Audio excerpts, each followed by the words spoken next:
자, 여러분 안녕하십니까? 자, 이제 3, 4월 심화 과정입니다. 이제 기본서가 3, 4월 달에 끝나죠. 다시 한번 기본서를 정리하겠습니다. 그 3, 4월 과정은 첫 진도를 다시 나가는데 1, 2월 했던 내용을 똑같이 반복합니다. 그리고 내용을 더 추가합니다. 따라서 기존에 강의 들으신 분들은 추가 내용도 연필로 체크를 잘 하세요. 그리고 3, 4월에 이 강의를 처음 들으신 분들은 1, 2월 강의를 들으시고 오면 좋습니다. 예술 삼아서 1, 2월 강의를 먼저 듣고 이 강의를 듣는 겁니다. 안 들어도 상관없는데 제가 1, 2월 달에 책에 읽을 부분을, 공부할 부분을 체크를 많이 해드렸거든요.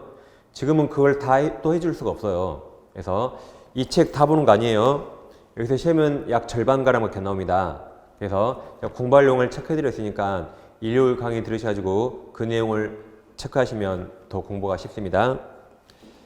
자, 그리고 이제 제 유튜브 채널 다 아시죠? 이 김하연 쌤의 부동산 부투실여성 가입하셔가지고 그 필요한 강의라든가 그런 걸 보충 강의를 좀 추가하는 겁니다.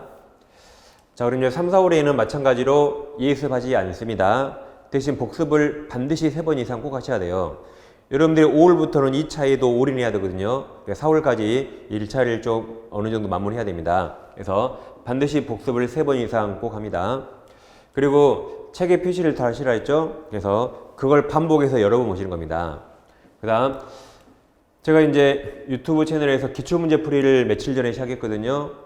이제 좀비 민법이라고 시작했는데, 좀비처럼 지구 끝까지 쫓아가서 제가 알려드릴 거예요. 그래서 이걸 같이 참고해 보시면 되겠습니다. 이게 기출문제라는 게 여러분들, 기출문제를 왜 풀죠? 어떤 게 시험에 나왔고, 올해 어떤 게 나올까 예상하는 거죠. 그러니까 기출문제를 아무거나 막 푸는 게 아니에요. 뭐 10년에 한 번 나온 문제, 그걸 기출이라고 풀면 그 시간 낭비입니다. 그런 건 시험에 안 나옵니다. 따라서 기출문제 풀이는 반복해서 계속 나온 게 있거든요. 그게 올해 또 나오는 거죠. 그걸 찾는 게 기출문제 풀이입니다. 가끔 어쩌다 보면 나온 건 7, 8월 달에 한 번씩 풀어보는 거예요. 재미로. 따라서 지금 기출문제는 시험에 해마다 나온 게 있거든요. 그거 제가 그것만 지금 골라서 푼 거니까 이걸 여러 번 반복해서 보십니다. 그리고 해설은 보지 마세요. 웬만하면 안 봅니다. 잘 모르면 기본서를 찾아보세요. 그래서 해설을 아주 적게 했어요. 그리고 여기서 기출문제 몇 번 풀면 내용은 모르지만 답만 보이거든요. 그럼 공부 하나만 하죠. 그래서 자, 기출 변형 문제까지 제공합니다. 옳은 지문은 틀리게 바꿨고 틀린 건 옳게 바꿨으니까 그것까지 같이 푸시면 되는데, 그 문제는 이제 네이버 밴드에 가시면 됩니다. 063 민법 김하연 쌤 이렇게 그냥 하시면 거기 가입하시면 제가 이제 그 볼 수 있게 해드릴 거예요. 그리고 가입하실 때는 뭐 특별히 상관없지만 이 아이디하고 지역명을 좀 써주시면 제가 좀 그 참고를 하겠습니다. 이렇게 하면 제가 이제 여기서 문제를 출력해서 풀 수 있습니다. 자, 이제 우리가 이제 법을 공부하죠. 우리 시험 과목은 거의 대부분 법 과목, 거의 약 20개 이상 법을 공부합니다. 그럼 이 법은 공법과 사법으로 분류할 수 있는데, 공법이란 우리 국가가 있고 지방자치제 운영하죠. 이 국가기관들과 우리 시민들, 국민들, 이 사이인 간의 이 상하관계, 지시하고 복종하는 거죠. 이 상하관계를 규율한 게 공법입니다. 뭐 교통질서 잘 지켜 따르잖아요. 당신 땅에 건물 짓지 마라고 하잖아요. 마스크 잘 써, 그죠? 그리고 5인 이상 모이지 마라고 하잖아요. 이렇게 상하관계를 규율한 게 공법입니다. 반면 사법은 개인을 사인 그래요. 사사라고를 사자. 그래서 개인과 개인 간의 수평관계를 규율한 게 사법입니다. 뭐 예를 들면 갑이라는 사람과 을이라는 사람이 부동산 매매할 수 있죠.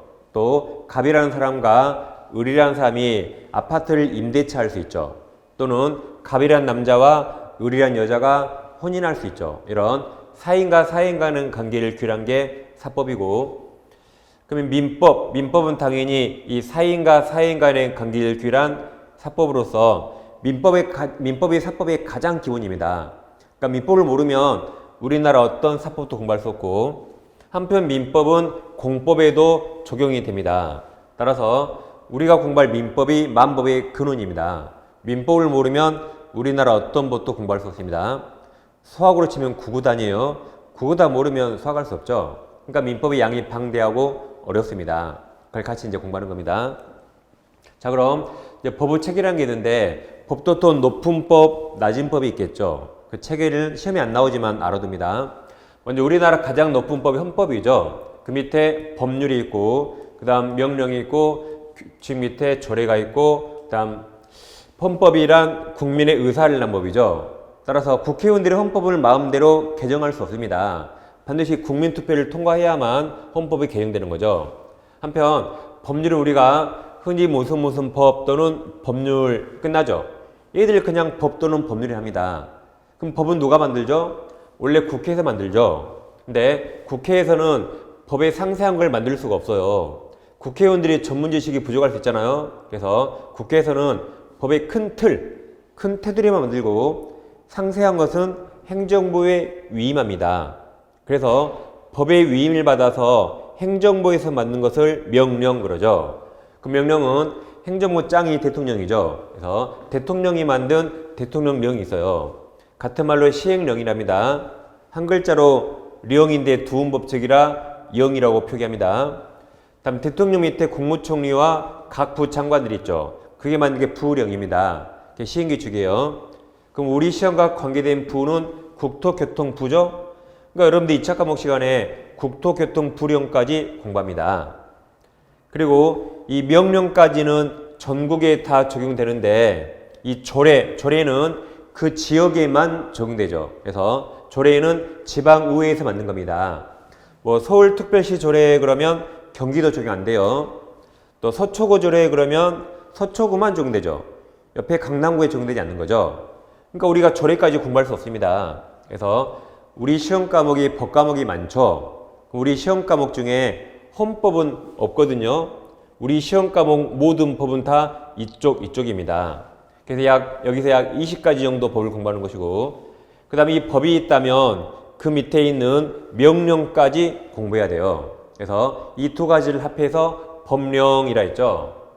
그러니까 법령이란 법률보다 더 큰 개념이에요. 법률과 명령을 합한 게 법령입니다. 그래서 우리 시험 과목은 이 법령을 공부하는 겁니다. 그리고 법이 있다면 이 법을 대법원이 어떻게 해석했는가, 그걸 대법원 판례라죠. 그래서 판례까지 공부합니다. 2차 과목은 판례가 거의 안 나와요. 뭐 중개사법에서 몇 개 나오는데 우리 민법은 판례가 거의 약 80% 이상 시험에 나옵니다. 그래서 우리 민법은 민법과 거의 가는 중요한 판례까지 공부하는 겁니다. 그래서 이제 민법만에 보면 민법은 크게 이렇게 구성되어 있습니다. 제1편 민법 총칙이 있고 제2편 물권이 있습니다. 제3편 채권법이 있고 제4편 친족편, 제5편 상속편이 있어요. 총 5편으로 구성되어 있고 다음 채권이 총칙과 계약으로 나눠집니다. 그럼 여기서 물권 채권이 있죠. 이 두 개가 돈, 재산에 관한 거라 이 두 가지를 재산법이라 할 수 있고 이 두 가지는 집에서 발생하죠. 이 두 가지를 가족법이라고 할 수 있습니다.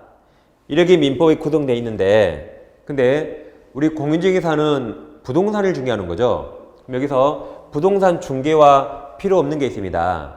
그게 시험범위에 빠지는 겁니다. 그래서 채권 총칙 몰라도 중개할 수 있어요. 친족 상속 중개하는 거 아니죠? 그래서 우리 시험은 민법의 약 절반가량만 시험에 나와요. 총칙과 물권 그리고 채권에서 계약편만 시험에 나옵니다. 범위가 줄어들었죠? 자, 그럼 이제 민법 총칙이란 이 물권 채권이 있죠. 이 두 가지의 공통사항을 모아둔 거예요. 그럼 이게 재산에 관한 법이잖아요. 그래서 앞으로 민법 총칙을 공부할 때는 이 재산, 항상 재산상 법률행위 이걸 염두에 두셔야 돼요. 그러니까 민법 총칙에 나왔는데 가족법상 행위 나오면 틀립니다. 그 질문 틀려요. 또 개인 간의 재산상 행위죠. 그러니까 공법행위도 적용 안 돼요. 공법행위 나와도 틀릴 확률이 훨씬 많습니다. 공무원이 어쩌고저쩌고 하면 거의 여기하고 해당 없어요. 우리는 개인 간의 재산상 법률행위입니다. 찍더라도 이쪽에 찍으셔야 돼요. 그 다음 우리가 물권을 공부할 때는 흔히 우리가 사회에서 야 법대로 해 그러죠. 이 물권을 법대로 하는 겁니다. 이걸 약간 유식하게 물권 법정지랍니다. 물권은 법에 정해진 대라는 거죠. 그래서 좀 이따 보겠지만 물권 규정은 대부분 강행 규정으로 돼 있어요. 그 다음 우린 채권 시간에 계약을 공부하는데 계약은 보통 두세 명이 하잖아요. 그럼 두세 명 너희들 멋대로 하는 거예요. 그래서 계약은 네 멋대로 해 하시면 돼요. 이것도 약간 유식하게 계약 자유, 멋대로 해 그 말이죠. 따라서 좀 이따 계약법은 대부분 임의 규정으로 구성되어 있습니다. 이 세 가지 큰 테마를 기억하시면 되겠습니다. 자, 그럼 이제 우리 민법 시간에 이제 이런 걸 공부하죠. 민법 시간에 이 둘 중에 하나가 원인이에요. 법률행위 또는 법률 규정. 이게 원인이 돼서 권리가 표현하는 겁니다. 이 권리 중에 아까 우린 대표적으로 두 가지 권리 있었죠? 대표적으로 물권과 채권 이걸 공부하는 거죠. 그래서 우리 민법 시간 내내 이런 걸 공부합니다. 자, 그럼 여기서 이 두 가지가 원인이 돼서 이런 결과가 발생하는 거죠. 그럼 이 원인 두 가지를 약간 어려운 말로 법률 요건이랍니다. 그리고 이게 결과가 되죠. 이 결과를 약간 어려운 말로 법률 효과가 그래요. 그럼 지금부터 이 대별되는 두 가지 단어와 여기도 대별되는 두 가지 단어 있죠. 이걸 잘 비교해야 됩니다. 특히 이 두 가지는 해마다 꼭 시험에 나옵니다. 먼저 요건으로서 법률 행위란 당사자 의사에 따라 원하는 대로 당사자 의사에 따라 권리가 표현하면 그걸 법률 행위라고. 그럼 법률 규정은 이 반대로 하시면 돼요. 법률 규정은 당사자 의사와 무관하게 권리가 표현하는 겁니다. 그러니까 여기는 당사자 의사에 따라 권리가 표현하니까 그 의사를 외부에 표시하겠죠. 그래서 여기는 반드시 의사 표시가 필요합니다. 하면 여기는 의사와 무관하죠. 그러니까 의사 표시가 필요 없는 영역이죠. 그러니까 주의하실 게 법에 써 있어 법률 규정이 아니에요. 예를 들면 매매는 당사자가 원해서 하는 법률 행위거든요. 근데 매매는 법에 써 있어요. 그러니까 법에 써 있고가 아니라 당사자가 원했으면 법률 행위, 당사자 의사와 상관없으면 법률 규정이라고 구별합니다. 그 다음 우리는 권리 중에 물권, 채권을 공부하는데 물권은 말 그대로 물건에 대한 권리입니다. 그래서 이건 물건에 대한 권리로서 이 물권을 가진 사람은 누구에게나 주장할 수 있어요. 그러니까 물권은 관계 맺은 당사자뿐만 아니라 관계없는 제3자 누구에게나 주장할 수 있습니다. 그걸 약간 어려운 말로 대항력 있다고 표현합니다. 그래서 오늘 이 말이 무슨 말인가 오늘은 꼭 아셔야 돼요. 2월달에는 그렇구나라고 대강했거든요. 오늘 이 시간에는 이 대항력이 무슨 말인가 꼭 아셔야 됩니다. 한편 채권은 이건 물건이 아니라 사람에 대한 권리입니다. 그러니까 채가 한문으로 이게 채권 있어요. 이게 이 채가 앞에 사람 인자가 있잖아요. 사람인 그 다음 자가 책임질 책자예요. 그러니까 채란 사람에게 책임을 묻는다죠. 따라서 채권은 이 사람에 대한 권리고 이 채권을 가진 사람은 그 사람들 당사자에게만 주장할 수 있어요. 그러니까 관계 맺은 당사자에게만 주장할 수 있다. 그 말은 제3자에게 주장할 수 없다는 말이죠. 그것을 대항력 없다고 표현합니다. 그러니까 대항력이란 관계 맺은 사람에게 주장하는 게 아니에요. 대항력이란 관계 없는 제3자에게 주장하는 걸 대항력이라고 합니다. 쉽게 말하면 채권은 여러분이 친구한테 1,000,000원 빌려줬거든요. 그럼 그 1,000,000원 누구한테 달라야 돼요? 빌린 그 사람에게만 1,000,000원 달라죠. 옆 사람한테 달라 못하죠? 이게 채권입니다. 관계 맺은 그 사람에게만 행사하는 겁니다. 근데 반면 물권은 제3자에게도 주장할 수 있는 겁니다. 그럼 이제 먼저 이 두 가지부터 먼저 한번 비교해 보겠습니다. 법률행위는 당사자 의사에 따라 변하죠. 규정은 의사와 상관없습니다. 자, 그러면 갑이라는 사람에게 X라는 부동산이 있어요. 부동산은 뭐 토지 건물 생각하면 되겠죠. 이걸 을이라는 사람과 이걸 매매계약책이랍니다. 파는 사람을 매도인 그러죠. 매도자가 아니에요. 학계론에서는 매도자, 매수자라고 쓰기도 하는데 법에서는 매도인, 매수를 사는 사람을 매수인이랍니다. 그럼 갑과 을이 매매했죠. 그럼 이 매매는 법률 행위일까요? 법률 규정일까요? 둘이 의사에 따라 둘이 원해서 했죠. 원했으니까 뭘 한다? 법률 행위. 이번에 갑에게 X란 부동산인데 을과 임대차 계약책이라면 임대차는 돈 받고 빌려주는 거죠. 그럼 갑을 임대인, 빌리는 자를 임차인이라죠. 그럼 임대차는 법률 행위일까요? 법률 규정일까요? 이것도 둘이 의사에 따라 둘이 원해서 했죠. 그러니까 이것도 법률 행위입니다. 그 다음 가백이 X라는 부동산인데 을과 전세권 계약을 합니다. 그럼 전세권은 법률 행위일까요? 법률 규정일까요? 또 둘이 원해서 했죠? 이것도 법률 행위입니다. 그러니까 둘 다 원해서 빌려주는 거죠. 근데 좀 이따 보겠지만 이게 이제 물권이고 이건 채권이지만 아무튼 둘 다 원해서 했죠. 그러니까 이게 다 법률 행위입니다. 지금 이게 빨간색은 지금 다 법률 행위예요. 우리가 사람이 좀 눈치가 있어야 되게. 그죠? 제가 괜히 빨간색 한 게 아니에요. 그 다음 가백이 X라는 부동산인데 을과 저당권 설정하는 계약을 해요. 이건 법률 행위일까요? 법률 규정일까요? 방금 법률 규정 그랬죠. 근데 빨간색 보고 또 행위로 빨리 바꿨죠? 그죠? 법률 행위예요. 갑도 을에게 내 부동산 저당 설정할 의사가 있고 을도 돈 빌려주면서 이 부동산에 저당 잡을 의사가 있죠. 둘이 의사에 따라 했죠. 그러니까 이것도 법률 행위입니다. 법률 행위. 이번에는 가백이 X라는 부동산인데 을에게 증여합니다. 공짜로 주는 거죠. 이건 둘이 당연히 원해서 해서 법률 행위입니다.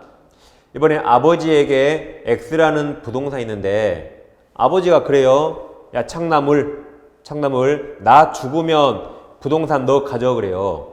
나 죽으면 가져 그것을 유언으로 증여했다라고 해서 유증이랍니다. 그러니까 유언 일종의 유증이에요. 나 죽으면 가져. 그리고 아버지가 죽었어요. 그럼 창남이 X를 취득하는 거죠.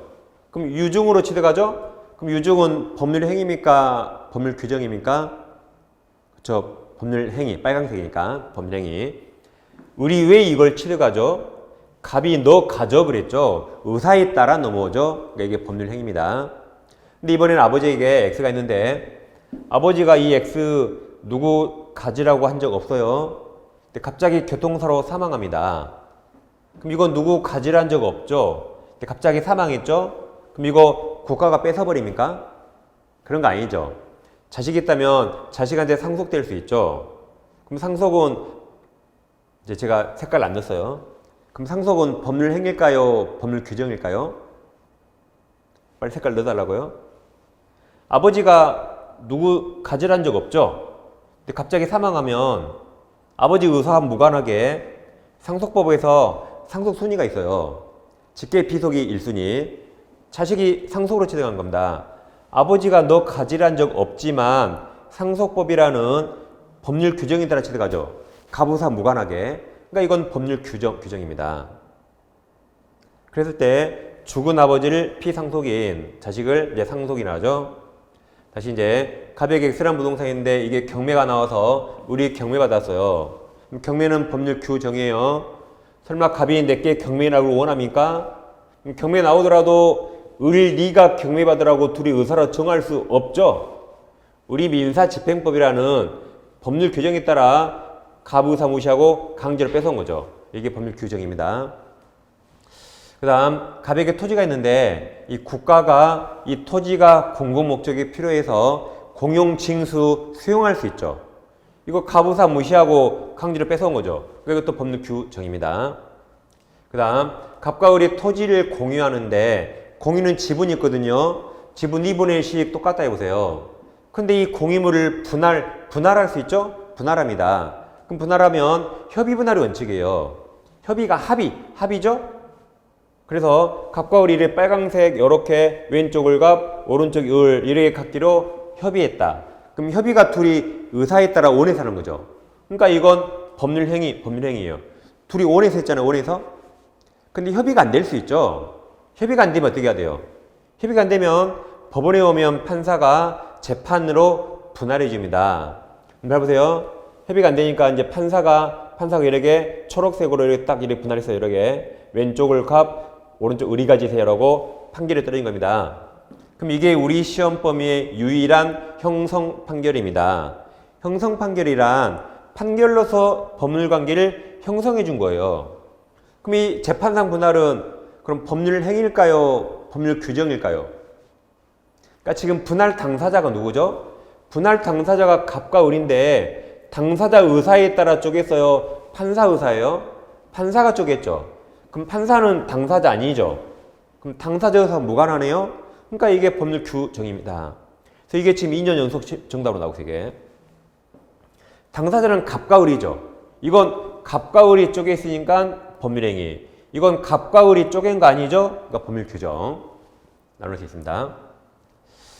지금까지 법률행위와 법률 규정 봤어요.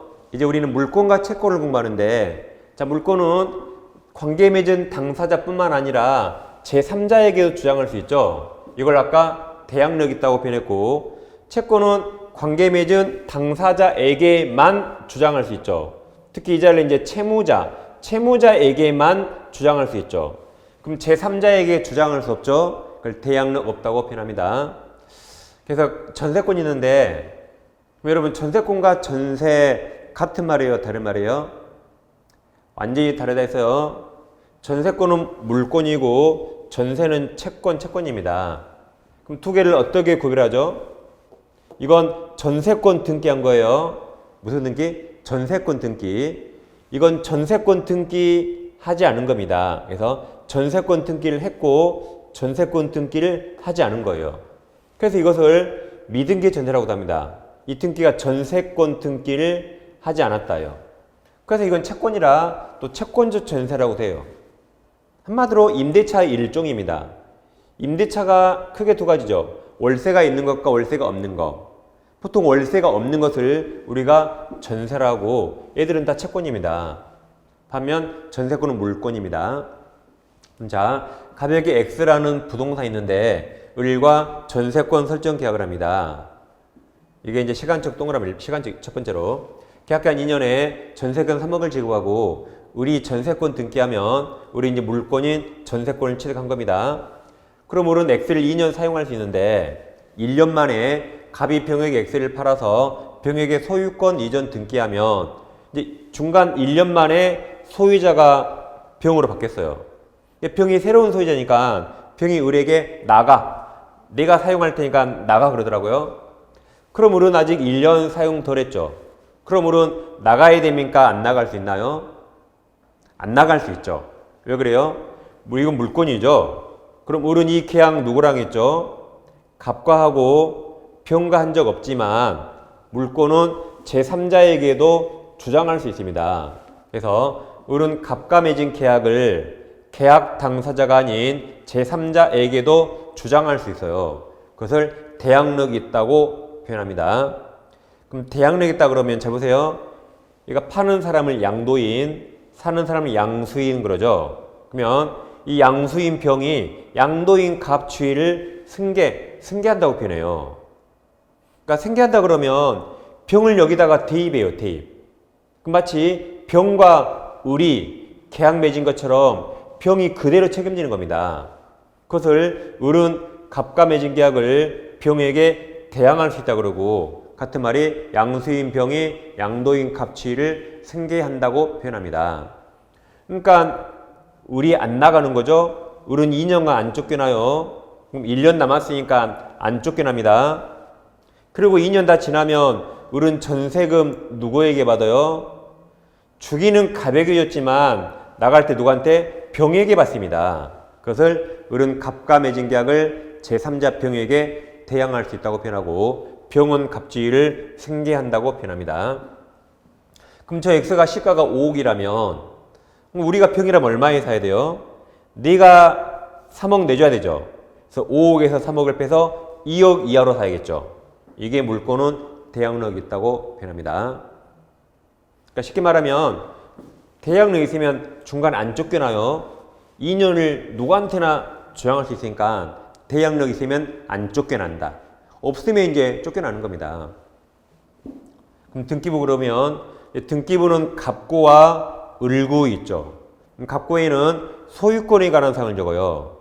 그럼 저 X는 현재 갑이 소유자죠. 그 다음 등기부 을구에 소유권 이외를 적습니다. 그럼 전세권은 소유권 아니니까 등기부 을구에 이렇게 딱 적어야 돼요. 이렇게. 이게 시간적 두 번째란 말이에요. 근데 소유자가 병으로 바뀌었죠. 세 번째로 병으로 바뀌었죠. 그럼 을은 이 계약을 갑과 했지만 제3자 병에게 물권이라 대항할 수 있거든요. 그러죠? 그러니까 2년간 안 쫓겨나고 나갈 때 전세금을 병역이 받는 거죠. 그래서 이 그림이나 이 그림은 똑같은 겁니다. 자, 이번에는 가볍게 다시 X라는 부동산 주택이라 한 적 없어요. 이 부동산을 을과 임대차 계약 체결합니다. 계약기간 2년에 월세 없이 보증금 3억만 지급했어요. 그럼 을은 곧바로 임차권을 취득합니다. 임차권이란 빌려서 사용하는 채권, 이건 채권이에요. 채권. 근데 2년 계약했는데 또 중간에 1년 만에 갑이 병에게 X를 팔아서 병에게 소유권 등기합니다. 그래서 병이 내가 소유자니까 을 너 나가, 내가 사용할 테니까 을 나가 그래요. 그럼 을은 아직 1년 사용 덜 했죠. 그럼 을은 나가야 됩니까? 안 나갈 수 있나요? 나가요? 안 나가요? 나가야 돼요. 나가야 됩니다. 이건 채권이죠. 그러면 을은 이 계약을 누가 했죠? 갑하고 했죠. 그럼 계약 당사자 갑에게만 주장할 수 있고 병과 계약한 적 없죠. 그럼 병에게는 주장할 수 없습니다. 그것을 제3자에게 대항력 없다고 표현합니다. 잘 들어보세요. 자, 을은 이 계약 누구랑 했다고요? 갑과 했죠.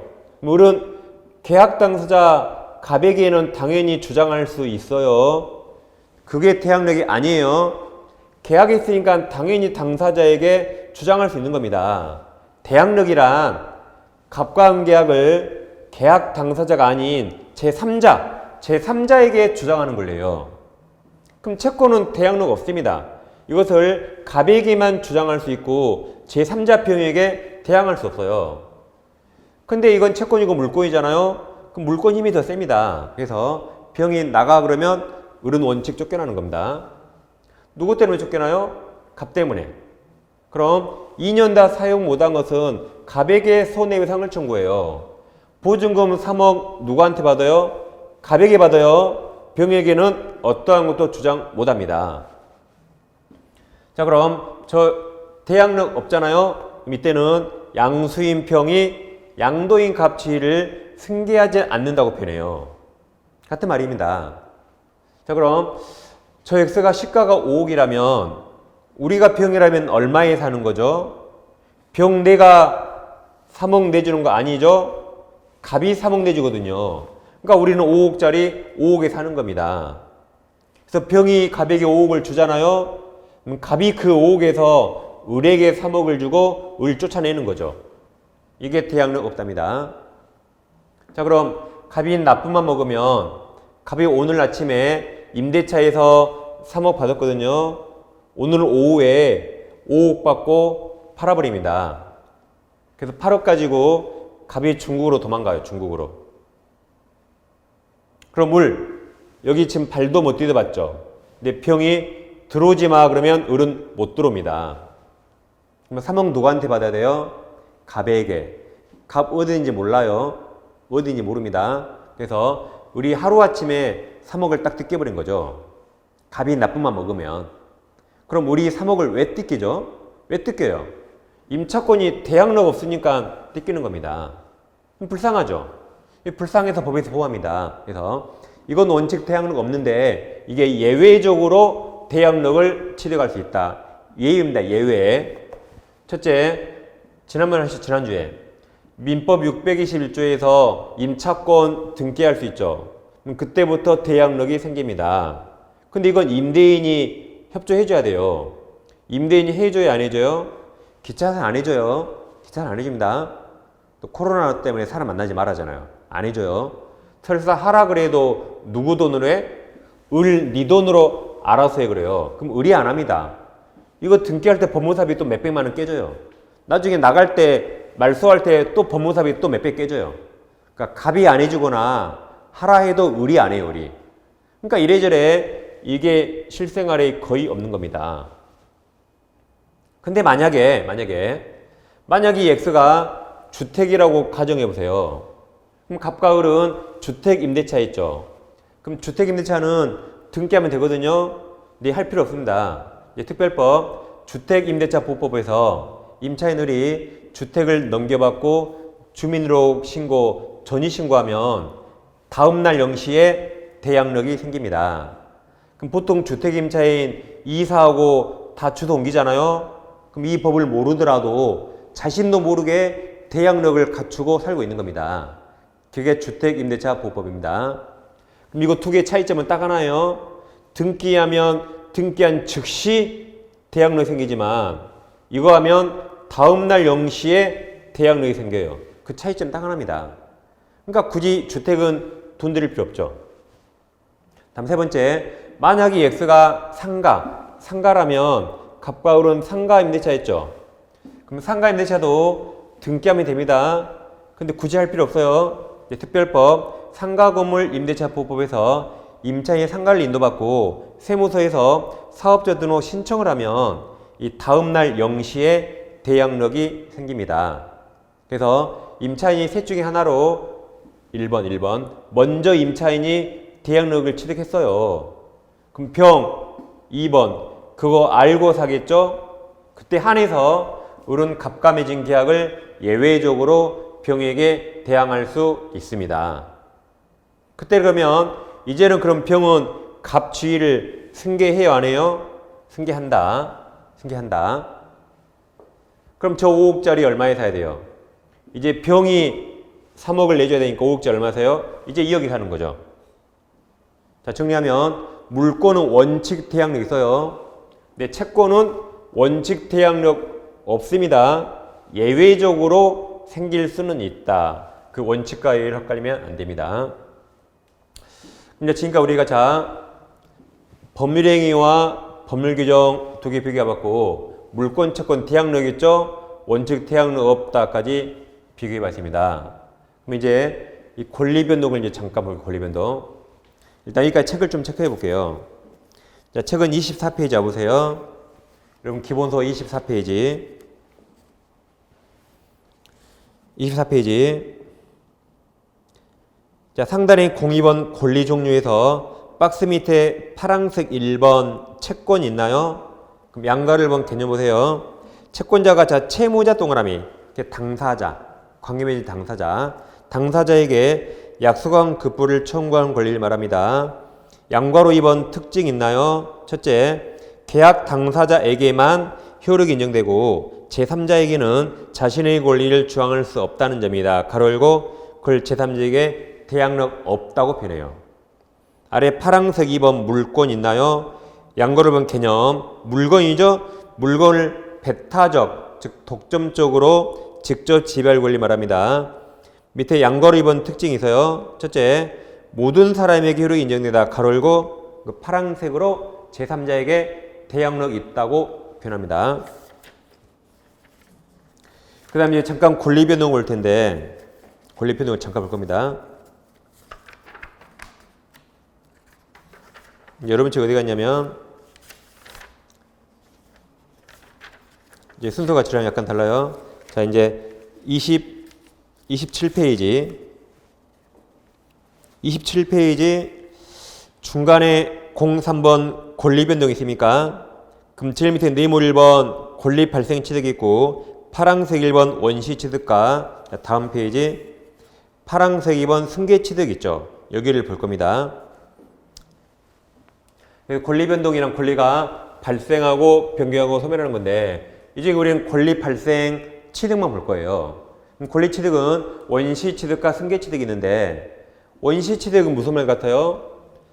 처음으로 취득 그 말 같죠? 승계는 뭐예요? 뭘 넘겨받는 것 같죠? 맞습니다. 그럼 원시 취득은 건물을 신축하거나 또는 시효 취득 이런 걸 들 수 있어요. 근데 승계 취득은 다시 이전적 승계와 설정적 승계가 있고 이전적 승계가 특정 승계와 포괄 승계 있습니다. 그러니까 우리는 지금 이거 두 개만 그냥 하시면 돼요. 이거 두 개만 하면 됩니다. 이게 시험에 나오고 그런 거 아니에요. 그냥 복잡하게 생각하시고 이게 무슨 말인가만 하시면 돼요. 자, 그럼 특정 승계란 특정 물만 넘겨받는 건데 포괄 승계는 한 개요, 여러 개요? 여러 개. 그러니까 이건 한 개 특정 물만 넘겨받죠.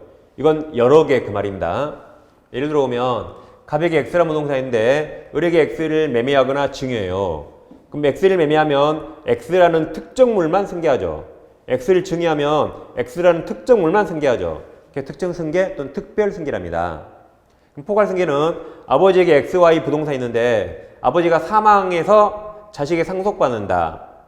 그럼 상속은 아버지 모든 권리 의무를 포괄적으로 한 번에 다 받아요. 한마디로 특정생기는 고도로 치면 1타 1피예요. 그 하투 하나 내리고 피 하나 가져오죠. 하투 하나 내리고 피 하나. 여기는 폭탄이에요, 폭탄. 하투 하나 내리고 우르르 막 가져오죠. 1타 2피 이상을 말합니다. 1타 2피 이상. 이게 무슨 말인가 그냥 하면 됩니다. 그러니까 특정 승계인 나오면 매수인이나 증여받은 수중자 생각하면 되고, 포괄 승계인 나오면 상속인 생각하면 됩니다. 다음 설정적 승계랑 갑에게 X가 있잖아요. 우리에게 뭐 전세권 설정할 수 있죠. 우리가 설정한다. 저당권 설정할 수 있죠. 그걸 말합니다. 그래서 이게 무슨 말인가만 하면 되는 겁니다. 뭐 나머지 뭐 볼 필요 없어요. 자, 그럼 이제 다시 법률 요건이 법률행위와 법률 규정이 있고, 효과로서 물권 채권을 이제 있었죠. 그럼 여기서 우리 시험이니까 공인중개사는 법률 규정을 중개할 수 없죠. 공인중개사가 뭐 상속, 경매 중개합니까? 공인중개사는 이쪽 매매, 임대차, 전세권 이쪽을 중개하는 거죠. 그러니까 우리 시험은 이게 훨씬 중요합니다. 우린 주로 법률 행위를 공부해요. 여기는 물권에서 아주 살짝 하고 넘어가요. 우린 대부분 뭘 공부한다? 법률 행위를 공부합니다. 왜 그런다고요? 공인중개사는 법률 행위만 중개할 수 있기 때문에. 그럼 이제 법률 행위 종류가 있는데, 자, 여러분 책 어디 갔냐면, 자, 39페이지 펴보세요. 여러분 책 39페이지. 이제 우리는 법률 행위 위주로 합니다. 39, 중간에 03번 법률행위 종류 있고, 네모 1번 단독행위와 계약 있고, 뭐 박스 있죠. 그럼 7번 보시면 단독행위는 의사표시 한 개만으로 성립하고, 계약이 이게 약속이죠. 그럼 약속을 둘이 하니까 둘이, 여기는 의사표시 두 개가 합치하는 걸 말합니다. 그럼 단독행위가 상대방이 있는 단독행위와 상대방이 없는 단독행위가 있는데, 상대방이 있는 단독행위는 상대방에게 도달해야만 효력이 생기는 겁니다. 한편 상대방 없는 단독행위는 상대방에게 도달하지 않아도 성립하는 거예요. 그럼 있는 게 이제 뭐 취소권자가 혼자 집에서 취소한다 하면 취소될까요? 취소할 상대방에게 취소한다라고 도달시켜야겠죠?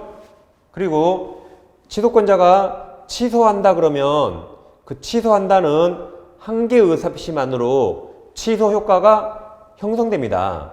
그래서 단독행위는 거의 대부분 형성권이라고 생각하시면 돼요.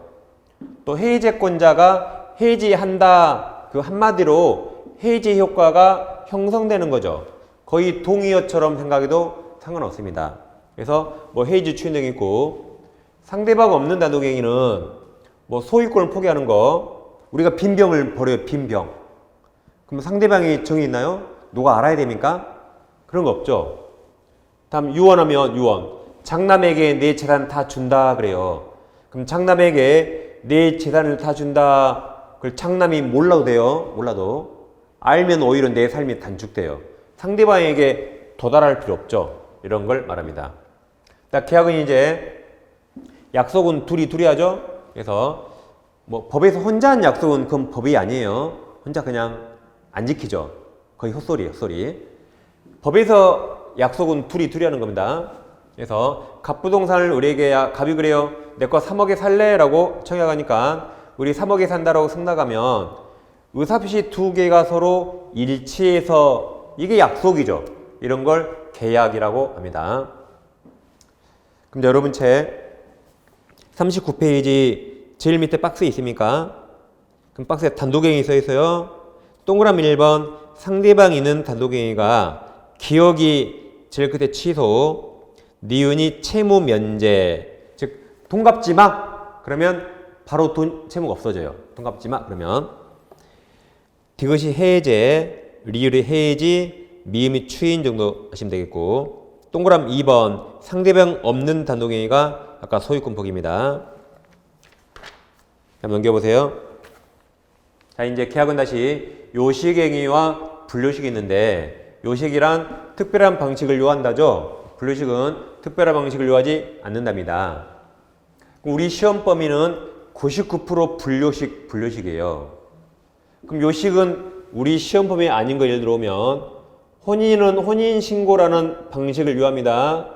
유언도 살아생전의 엄격한 방식을 요해요. 우리 시험 범위는 아니지만 우리 시험 범위는 99% 분류식이에요. 예를 들면 갑부동산을 을과 3억에 매매한다고 가정해 보세요.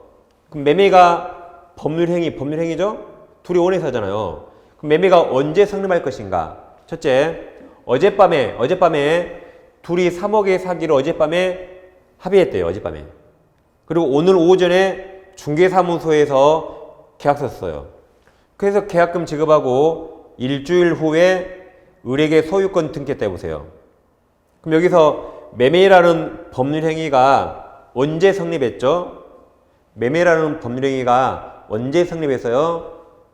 1번이에요. 1번. 이게 분류식이에요.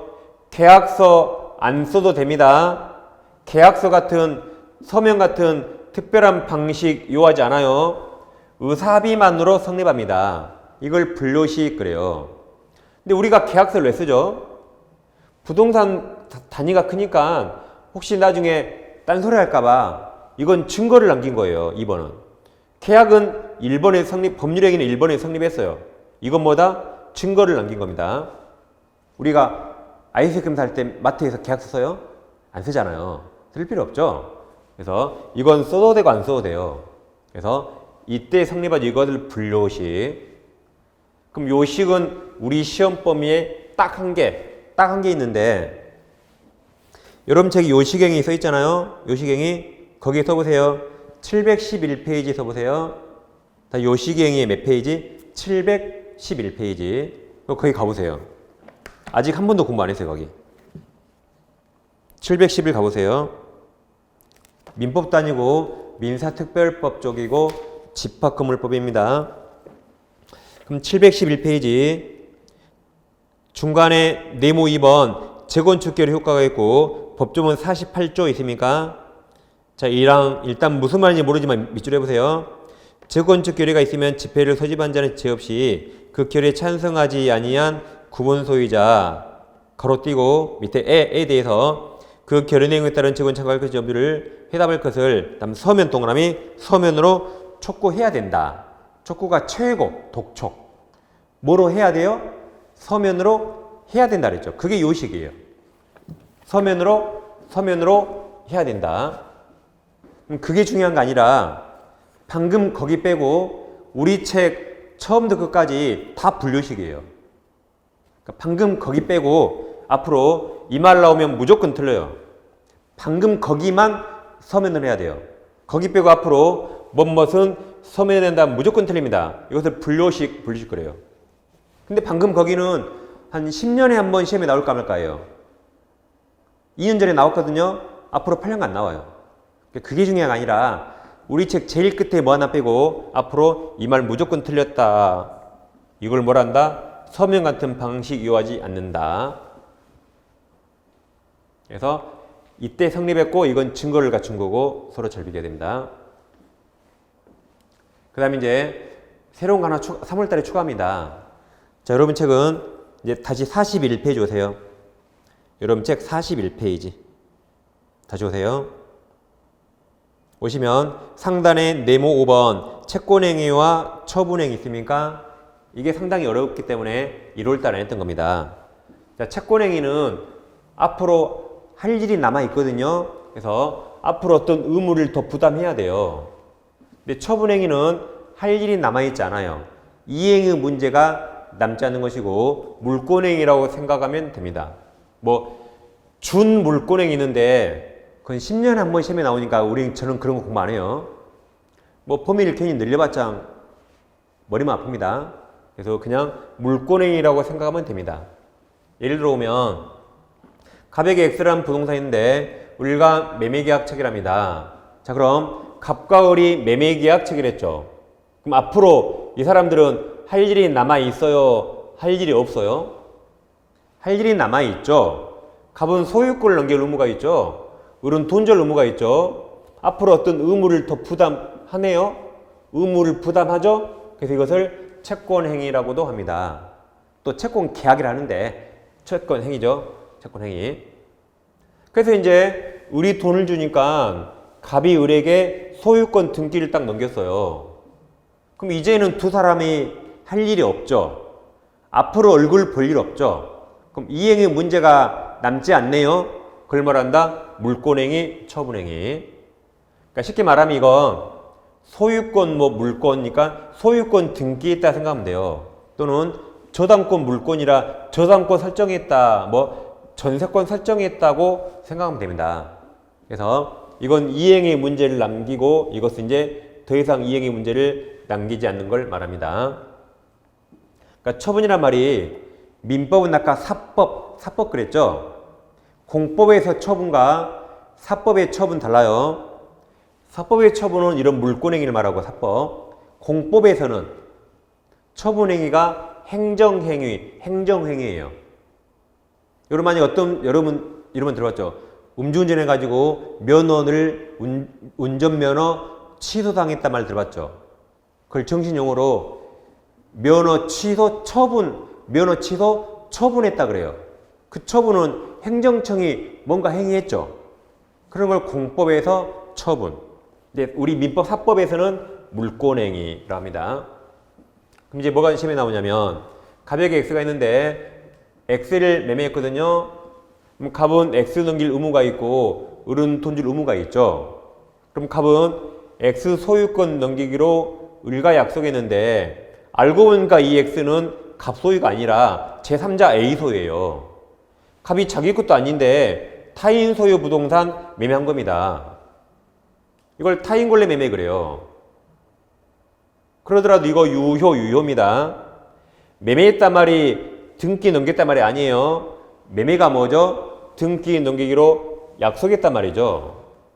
그럼 갑은 내 거 아니더라도 A에게 돈 주고 사서 등기 넘길 수 있잖아요. 가능하죠. 그러니까 내 거 아니더라도 타인 권리 매매나 타인 권리 임대차 같은 채권행위는 다 유효입니다. 그리고 갑은 X 소유권 등기 넘겨주면 돼요. 근데 보세요. 근데 A가 갑에게 절대 안 판대요. 절대 안 판다 그러면 갑은 정상적으로 소유권 넘길 수 없죠. 그래서 갑이 에라 모르겠다. 이거 등기를 위조해서 을 앞으로 딱 등기해버렸습니다. 그럼 이건 앞으로 할 일이 없으니까 물권행위 처분행위인데 A 승낙 없이 위조해서 했죠. 그럼 이건 무효가 돼요. 무효. 그러니까 이 처분행위는 처분권이 있어야 돼요. A 승낙 없이 몰래 했죠. 이거 무효입니다. 그래서 갑은 X에 관해서 아무런 권한이 없는데 권한이 없더라도 채권행위는 유효해요. 넘길 가능성이 있으니까. 근데 X에 관해서 아무 권한 없이 처분행위해버리면 그건 무효입니다. 그래서 시험 이게 나와요. 처분 권한은 없는 자가 한 채권행위도 유효이다. 반면 처분행위는 처분권이 있어야 돼요. 그래서 이처럼 X에 관해서 처분권 없자가 한 이 처분행위는 무효가 되는 겁니다. 그래서 채권행위와 처분행위 두 개 잘 비교하세요. 여러분 책에 체크합니다. 여러분 책이 양이 엄청 많은데 다 읽으면 여러분 이해 못해요. 밑줄을 잘 하세요. 책 읽으면. 자, 41페이지. 제일 상단에 사례접근이라고 있습니까? 박스. 밑줄 잘 하세요. 갑소유 건물을 매수인 을과 3월 1일 9억 원의 매매계약을 하였다. 세 번째 줄에 1번 채권행위가 같은 말이 뭐다? 의무부담행위. 오른쪽에 건물 소유권 이전을 약정했다. 박스 밑에 2번 물권행위가 6월 1일 매수인에게 소유권 이전 등기하였다. 그게 물권행위. 다시 밑에 박스 채권행위 의무부담 써 있습니까? 동그라미 1번 개념 보세요. 당사자 사이에 채권 채무 관계를 발생시간을 내고는 법률행위입니다. 이번 사례에서 매매계약처럼 장래 이행해줄 의무 부담을 약속한 거, 합의한 거죠. 합의하는 걸 말합니다. 동그라미 4번 특징. 기억. 채권행위는 당사자가 약정만 성립한 후 행위자에게 처분 권한 요구되지 않는다. 아까 그죠? 없어도 유효니까. 그 다음에 동그라미 니은 있나요? 니은 둘째 줄에 타인 소유하는 부동산을 매매하기로 약정하는 채권행위를 한 것으로 매매계약 자체는 무효가 아니라 유효 동그라미 유효이다. 아래 칸 처분행위 동그라미 1번 개념 있나요? 개념 밑에 네 줄 다 왼쪽에 네 줄 다 적혀 이렇게 네 줄 다 읽어보세요. 네 줄 다 읽어. 1번 개념 2번 종류 있어요. 우린 첫째만 말해요. 첫째 자 물권행위 동그라미 가로 열고 물권 변동을 목적으로 하는 법률이 말한다. 저당권 설정이나 물권이잖아요. 저당권 설정, 지당권 설정, 소유권 포기 등. 그리고 둘째는 안 봐요. 둘째 주물권은 거의 10년에 한 번 나올까 말까? 그런 거 봐서 뭐합니까? 우리 60점 맞으면 되죠. 60점. 쓸데없이 다 보니까 이 중요한 걸 기억 못하는 겁니다. 패스. 과감히 패스합니다. 과감히 패스. 밀어두지 마세요.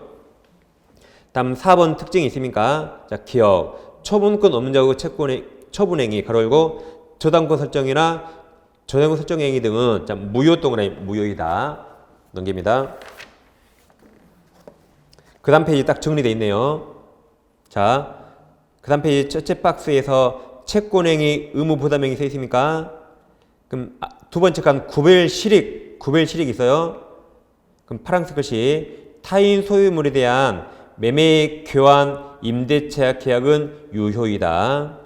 오른쪽 칸 처분행위도 구별실익 있나요? 처분권 없는 자의 처분행위는 무효이다. 그렇게 보면 됩니다. 자, 이제 법률행위 요건부터 10분 쉬고 이어서 하겠습니다.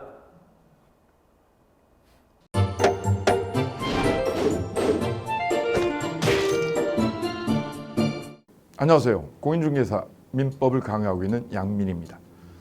자, 제가 준비한 거는 공인중개사 자료를 쉽게 다운받는 꿀팁을 준비해 보았습니다. 자, 공인중개사를 공부하다 보면 방대한 양의 자료를 접하게 됩니다. 하지만 그것을 일일이 다 출력을 하시거나 보관을 하는 데는 불편함이 따르죠. 이를 해소하기 위해서 핸드폰을 쉽게 활용할 수 있는 꿀팁을 준비했습니다. 네이버 밴드라는 어플을 통해 필요한 자료들을 보거나 다운받을 수 있습니다. 이 네이버 밴드를 활용하는 방법을 하나씩 알려드리도록 하겠습니다. 1단계, 네이버 밴드라는 어플을 다운받습니다. 가장 먼저 안드로이드 버전은 플레이 스토어를 클릭하시면 되겠습니다.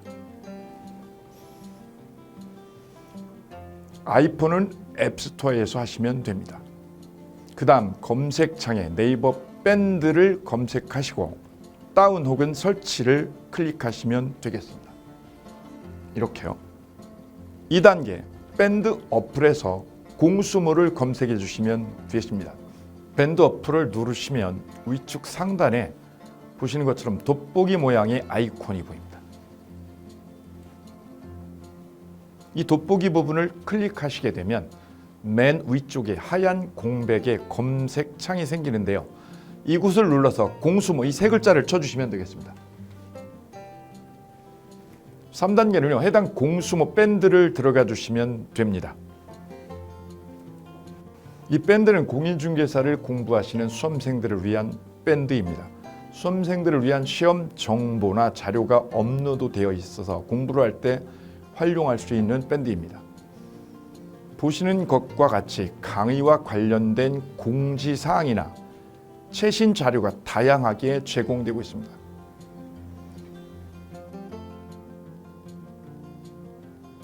(4단계) 또 다른 꿀팁 모바일 일일학습법에 대해서 소개드릴까 합니다. 이제 핸드폰으로 짬 시간을 활용하셔서 공부하는 학습법을 알려드리도록 하겠습니다. 자료 페이지에서 뒤로 가기를 누르시면 처음 보셨던 페이지가 뜹니다. 여기서 내려가 보세요. 모바일 일일 학습이란 코너가 보입니다. 이 부분을 누르게 되면요. 매일 한 개씩 핵심 부분이라고 할 수 있는 문제가 업로드되어 있고요. 더 아래로 쭉 내려가시면 정답과 해설 부분을 볼 수가 있습니다. 맨 아랫부분을 보시면 이렇게 댓글 쓰기도 남길 수 있으시죠. 스마일 부분을 눌러 좋아요로 표시할 수도 있습니다. 짬을 내어 스스로 학습한 뒤 모르는 부분을 질문할 수도 있고 하루 동안 공부했던 것을 정리하시거나 공부한 소감을 적어 놓으실 수도 있습니다.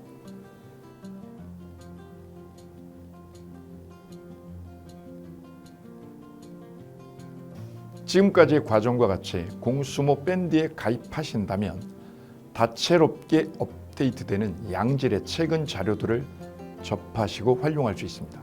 꼭 가입하셔서 좋은 자료 많이 활용하시기 바랍니다.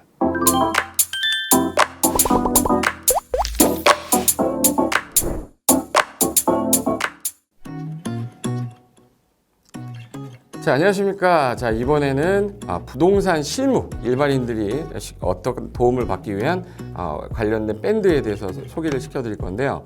일단은 검색창에다가 365 부스라고 치시면 돼요. 365 부스인데 365일 부동산 스터디라는 밴드예요.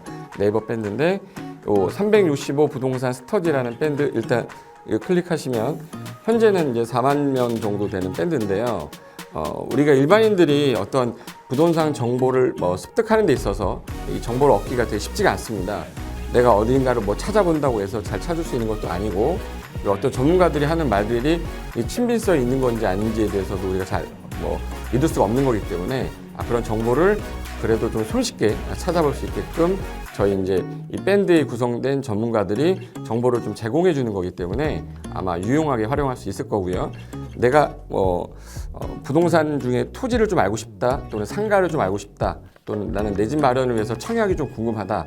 근데 그게 솔직히 어디 가서 물어보거나 어떤 정보를 찾기 쉽지 않아서 그것 때문에 만들어진 밴드라고 보시면 돼요. 그래서 365일 내내 부동산을 어떤 공부한다는 취지로 밴드에 들어오셔서 질의응답도 하시고 궁금한 사항에 대해서 예를 들어 문의를 하시면 저희가 관련된 정보를 또 제공해주는 그런 밴드라고 보시면 되겠습니다. 어떤 밴드냐면 한번 보시면은 지금 현재는 공지사항이 제일 먼저 나올 건데요. 이 공지사항은 기존에 있던 오프라인이 어떤 강좌가 있으면 그 강좌에 관련된 거 세미나라든지 그래서 평소에 이제 우리가 이제 접하지 못했던 강의들 있죠. 이렇게 진행이 된다라는 거 공지를 좀 하는 그런 내용들이고요. 하나 좀 더 올리면 자, 이제 우리 교수님이에요. 교수님 중에 상가 교수님이 최근에 예를 들어서 법이 바뀌었어요. 법이 바뀌게 되면 최근에 바뀐 법이 이러한 바뀐 법이 있으니 중개업을 한다거나 투자를 할 때 좀 유의해서 알아보시면 좋겠습니다라는 거를 올려놓을 거예요. 기존에 올려놓은 자료가 있으면 또 찾아보시면 되는 거니까 이렇게 해서 계속 밴드에서 소식을 받으시면 실전에 굉장히 도움을 많이 받을 거라고 예상합니다. 부동산 관련된 내용 중에서 하나 더 보시면 이제 랜드프로에서 직접 우리 프로그램 만들고 있어요. 그래서 부동산 까발리기, 부동산 부티크 이런 팁이 관련돼서 부동산 팁 있죠. 예를 들어서 청약을 받아야 되냐 말아야 되냐, 지금 강남권 아파트를 투자해야 되냐 말아야 되냐, 이런 정보를 쉽게 여러분들이 접하지 못하기 때문에 그런 관련된 것들을 시대에 맞게 흐름에 맞게 부동산 시장이 이제 요동치면 내가 지금 집을 팔아야 되냐 사야 되냐 그런 것들에 대해서 신속하게 정보를 들을 수 있는 밴드니까 시간이 나실 때마다 자주 들어오시고 저도 자주 들어와서 좋은 정보 남겨드릴 테니까 자주 들어오시기 바랍니다. 저는 부동산 공법하고 부동산 토지 투자를 강의하는 고상철이었습니다. 자주 밴드에서 뵙도록 하겠습니다. 자, 수고하셨습니다.